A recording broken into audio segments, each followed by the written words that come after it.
बारिश की बूंदें जब आसमां से धरती पे गिरती है तब हर एक बूंद एक समान होती है, पर कुछ बूंदें जो गुलाब की पंखुड़ियों पे गिरती है तो वो शबनम बन जाती है, सूरज की किरणों में चमकती है। तो कुछ बूंदें जो गंगा में गिरती है तो वो गंगा जल बन जाती है जिनकी लोग पूजा करते हैं, पर कुछ बूंदें नाली में गिरती है तो वे गंदा पानी बन जाती है जिसे देखकर लोग मुंह फेर लेते हैं। पर गिरते वक्त हर एक बूंद एक समान होती है, पर बाद में वो जिस संगत में जाती है वो संगत ही उसका जीवन, उसकी पहचान बन जाती है। ठीक उसी प्रकार हर एक व्यक्ति जब जन्म लेता है तब वो एक समान होता है, पर बाद में वो जिस माहौल में जीता है, जिन लोगों के सानिध्य में रहता है, जिन लोगों से संगत करता है, वो उसका माहौल, उसका सानिध्य, उसकी संगत ही उसके जीवन को निर्माण करती है।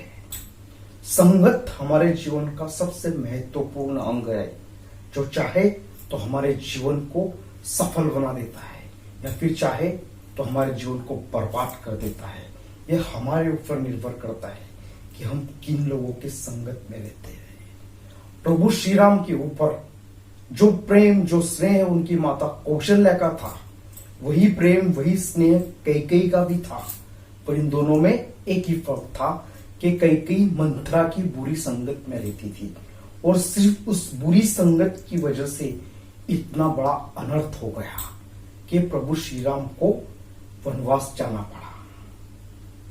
अंगुलीमाल नाम का डाकू जो रोज किसी की न किसी की हत्या करता, उसकी उंगलियां काटता, उसकी माला बनाकर गले में पहनता, इतना क्रूर डाकू, पर उसे सिर्फ कुछ पलों के लिए महात्मा गौतम बुद्ध की संगत मिली तो उसका हृदय परिवर्तन हो गया और उसका जीवन सुधर गया।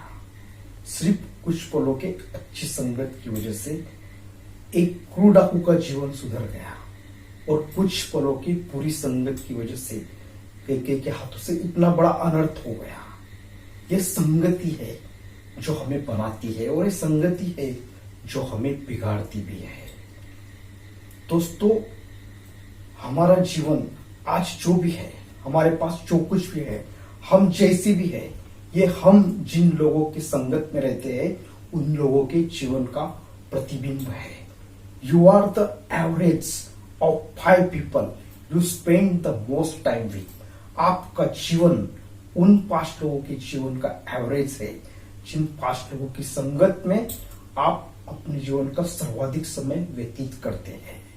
मान लीजिए आपके 5 दोस्त हैं, एकदम जिगरी दोस्त, बेस्ट फ्रेंड, और पांचों अपने सेहत को लेकर बहुत जागरूक थे और रोज कसरत करते हैं, ध्यान, योग, प्राणायाम करते हैं, सभी नीति मूल्यों का पालन करते हैं और आप सर्वाधिक समय उनकी संगत में व्यतीत करते हैं। तो एक दिन आप भी अपने सेहत के प्रति जागरूक हो जाओगे। आप भी ध्यान, योग, प्राणायाम, सभी नीति मूल्यों का पालन करने लगोगे। इससे उल्टा यदि आपके वो 5 दोस्त रोज शराब पीते हैं और हमेशा नशे में रहते हैं और आप अपना सर्वाधिक समय उनकी संगत में रहते हैं, तो भले 100% नहीं पर 95% एक गारंटी है कि उन 5 शराबियों में 6वें शराबी आप होंगे, क्योंकि कोरोना वायरस से भी ज्यादा तेज संक्रामक होती है ये संगत।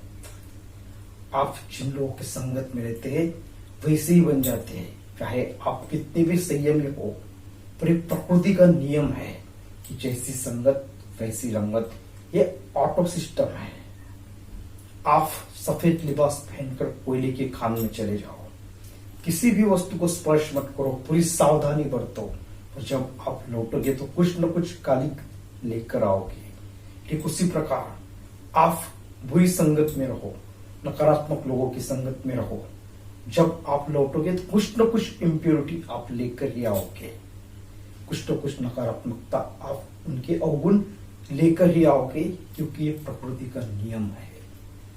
दोस्तों, एक दिन एक शेरनी जो कि गर्भवती थी, वो कई दिनों से भूखी थी, वो एक पहाड़ के ऊपर बैठी हुई थी, अपने आंखों में प्राण लाकर शिकार की राह देख रही थी कि अचानक उस पहाड़ के नीचे उसे कुछ बकरियां चारा खाते हुए दिखाई दी। तो वे बड़ी खुश हो गई कि चलो आखिरकार शिकार मिल ही गया। पर भूख के मारे उसके ध्यान में नहीं आ रहा था कि पहाड़ और बकरियां के बीच जो फासला है, जो अंतर है, बहुत ज्यादा है। उसने उत्साह में आकर छलांग लगाई बकरियों के ओर, पर दुर्भाग्यवश उसका सर एक बड़े पत्थर से टकराया और वही उसकी मृत्यु हो गई। पर मृत्यु से पहले उसके गर्भ में जो बच्चा था उसे उसने जन्म दे दिया। फिर कुछ समय बाद बकरियों के ध्यान में आ गया कि शेरनी का कार्यक्रम खत्म हो चुका है। फिर वो उसके बच्चे के पास गए, उसको सराहने लगे, उसको चाटने लगे। फिर उसे वो अपने साथ लेकर गए, अपने साथ ही उसको रखने लगे, अपने साथ ही उसका पालन वे करने लगे। फिर वो शेरनी का बच्चा यानी छोटा सा शेर वो बकरियों की संगत में रहने लगा, उनका अनुकरण करने लगा। वो शेर का बच्चा मैं मैं करने लगा। वो शेर का बच्चा बकरियों की तरह घास खाने लगा। तो एक दिन एक बड़े शेर ने उस शेर के बच्चे को देखा। उसको बड़ा आश्चर्य हुआ कि मेरा वंशज जंगल का होने वाला राजा इस शेर के बकरियों के साथ क्या कर रहा है। फिर वो शेर उस शेर के बच्चे के पास गया और उसको समझाया, अरे भाई तुम शेर हो, ये बकरियों की संगत में क्यों रह रहे हो। फिर उसने कहा नहीं नहीं मैं बकरी ही हूं। फिर शेर ने उसको समझाया, वो नहीं समझा। फिर शेर उसे एक तालाब के पास लेकर गया और उस तालाब में उसने उसका प्रतिबिंब दिखाया। उसने वो प्रतिबिंब देखा। फिर शेर ने पूछा, बताओ तुम किसके जैसे दिखते हो। शेरनी के बच्चे ने कहा कि मैं शेर जैसा दिखता हूं। फिर शेर ने पूछा, फिर तुम कौन हो, शेर या बकरी। उसने कहा नहीं नहीं फिर भी मैं बकरी हूं। फिर शेर समझ गया कि ये बकरियों की संगत में रहकर बकरी बन चुका है, इसको शेर की संगत में रखना पड़ेगा।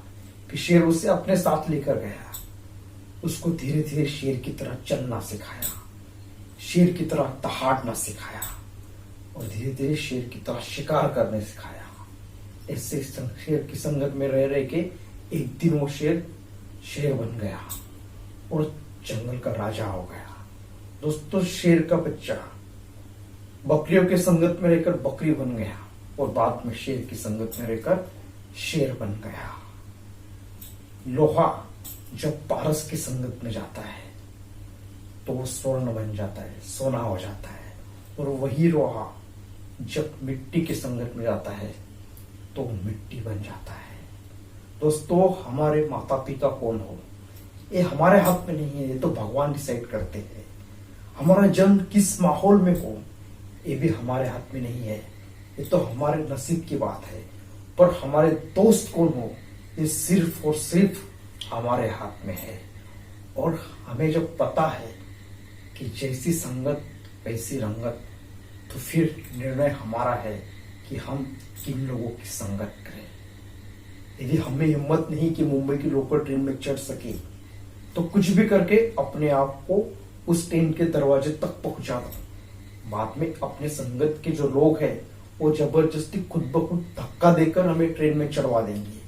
ठीक उसी प्रकार यदि हमें सफल होने की हिम्मत नहीं तो कुछ भी करके सफल लोगों की संगत में चले जाओ, सफल लोगों की संगत कर लो, तो एक दिन ये सफल लोगों की संगत आपको अपने आप सफल बना देंगी। अब जीवन आपका है तो निर्णय भी आपका होगा कि आपको किन लोगों की संगत करनी चाहिए, क्योंकि जैसी संगत वैसी रंगत। यदि आपको मेरा यह वीडियो अच्छा लगा हो तो कृपया इसको लाइक शेयर और सब्सक्राइब जरूर कीजिएगा। जय हिंद।